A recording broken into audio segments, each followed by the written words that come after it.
Welcome back. इस session में हम देखेंगे how to write the chemical equations. जैसे हमने लास्ट पीरियड में एक रिएक्शन परफॉर्म किया था लेबोरेटरी में, तो जितना ज़्यादा हो सके उतने रिएक्शंस हम परफॉर्म कर रहे हैं लेबोरेटरी में। मतलब इस चैप्टर की हर एक एक्टिविटी हम लैब में लेंगे और जहाँ पे बोर्ड की ज़रूरत है वहाँ पे हम बोर्ड को समझेंगे कि किस तरह से कंसेप्ट को क्लियर करना है। तो केमिकल इक्वेशन लिखना है। अब रिएक्शन परफॉर्म किया हमने लैब में, उसको हम केमिकल इक्वेशन के फॉर्म में लिखना जरूरी होता है। वो तो वर्डिंग में हम समझ गए कि ये magnesium burns with the oxygen and it forms the magnesium oxide ash, ये देखा हमने। तो how to write in the equation form, और उसको बैलेंस कैसा करेंगे। क्योंकि बैलेंस क्यों करना पड़ता है, क्योंकि 9th क्लास में हमने पढ़ा था law of conservation of mass. Mass neither be created nor be destroyed, but it can change one form to another form, and total mass of the reaction remains constant। मतलब reactant का जो मास होता है उतना ही मास प्रोडक्ट का होता है। सो chemical equations, तो हमने लैब में एक एक्सपेरिमेंट परफॉर्म किया था। क्या किया था हमने? मैग्नीशियम रिबन लिया था, मैग्नीशियम लिया था और फिर उसको जलाया था, बर्न किया था। So burns the magnesium.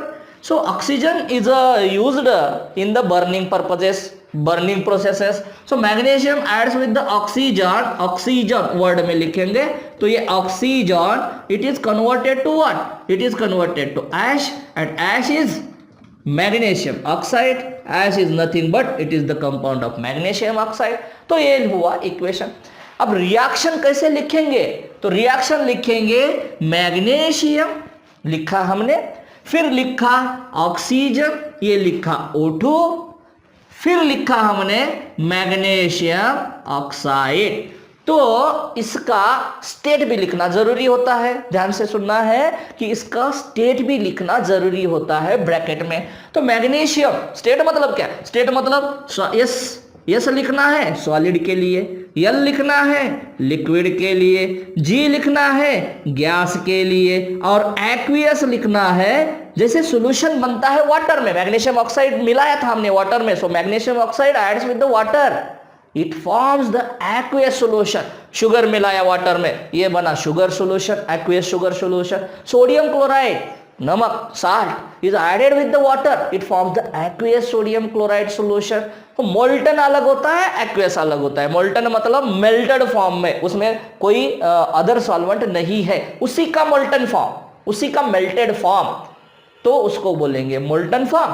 और एक्वियस फॉर्म में solution with water, water aqua, तो सॉल्यूशन विथ वाटर। तो ध्यान में रखना है, S for solid, L for liquid, G for gas, and ये क्यू फॉर जिस में जिस सॉल्यूशन बनाएंगे वाटर में। So solvent acts as the water.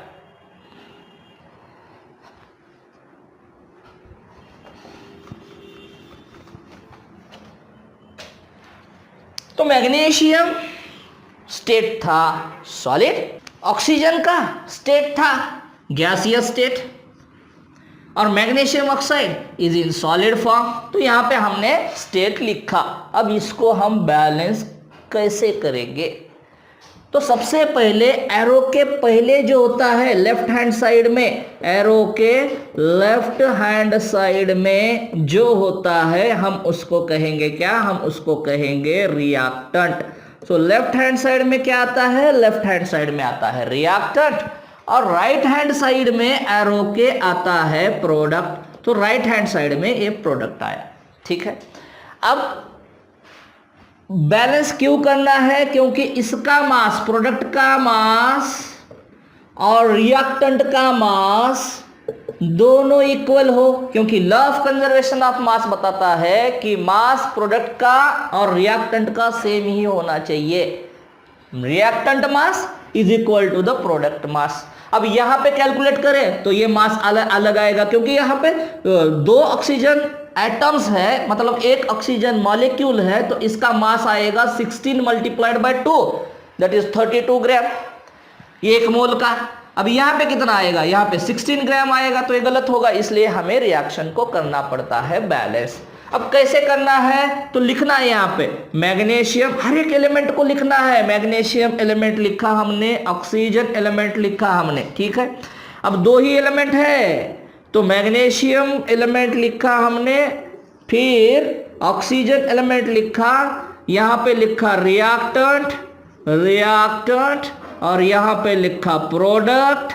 तो रिएक्टेंट का कितना है, रिएक्टेंट में कितने एलिमेंट्स है, कितने एटम्स है एलिमेंट के, तो मैग्नीशियम के कितने एटम्स है रिएक्टेंट में, काउंट करना शुरू करो। तो मैग्नीशियम एलिमेंट है तो इस ये कितना है, कितने एटम्स है, तो एक ही एटम है, तो रिएक्टेंट में एक एटम हमने लिखा है यहाँ पे। अब ऑक्सीजन के कितने एटम्स है रिएक्टेंट साइड में, तो ऑक्सीजन के 2 एटम्स है रिएक्टेंट साइड में। अब प्रोडक्ट साइड में काउंट करो, मैग्नीशियम कितने हैं, एक ही है, कोई कोएफिशिएंट नहीं, यहाँ पे पता चलता है, यहाँ पे कोएफिशिएंट लिखा, ये 2 लिखा तो 2 मैग्नीशियम, 3 लिखा तो 3 मैग्नीशियम, तो इससे पता चलता है how many magnesium atoms are present.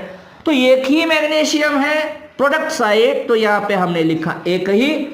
फिर ऑक्सीजन के कितने एटम्स है, ऑक्सीजन के एक ही एटम्स है, तो ये नाइंसाफी है। कैसी नाइंसाफी है, रिएक्टेंट साइड में एक और एक, ये तो सही है, ठीक है। ऑक्सीजन रिएक्टेंट साइड में 2 और प्रोडक्ट साइड में 1, तो यहां पे नाइंसाफी हुई। तो इसको करना पड़ेगा हमें बैलेंस, क्योंकि लॉ बताता है मास रिएक्टेंट का और मास प्रोडक्ट का इक्वल ही होता है। तो यहां पे रिएक्टेंट के एटम्स ऑक्सीजन के कितने, 2, प्रोडक्ट के कितने, 1, तो क्या करना पड़ेगा, इस 1 को हमें मल्टीप्लाई करना पड़ेगा 2 से।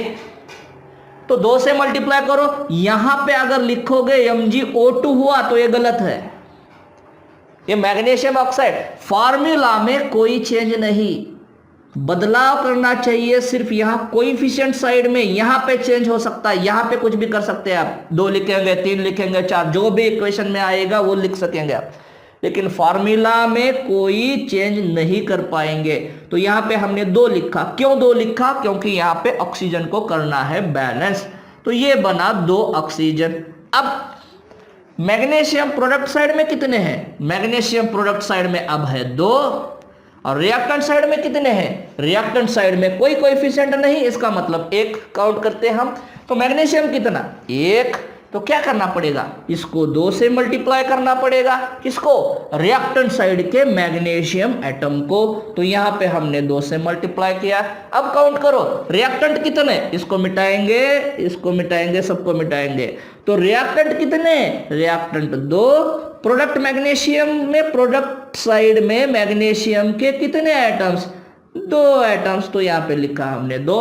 अब ऑक्सीजन के कितने एटम्स रिएक्टेंट साइड में, 2, प्रोडक्ट साइड में कितना, ये 2 मल्टीप्लाइड बाय 1 ऑक्सीजन मतलब 2, तो ये 2, तो ये 2 मैग्नीशियम मतलब ये बैलेंस है, 2 ऑक्सीजन मतलब ये भी बैलेंस है, तो टोटल रिएक्शन बैलेंस्ड। अब इसका हम मास भी कैलकुलेट करेंगे ना, तो रिएक्टेंट साइड में जितना मास है उतना ही प्रोडक्ट साइड में मास है।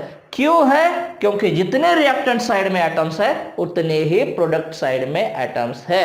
तो दूसरी रिएक्शन जो है, how to balance the reaction, आपके सिलेबस में जो है, उस दूसरी रिएक्शन को हम लेंगे दूसरे पार्ट में, क्योंकि ये वीडियो बड़ा बनेगा, इसलिए हम दूसरी रिएक्शन दूसरे पार्ट में कंटिन्यू करेंगे। तब तक के लिए इतनी ही रिएक्शन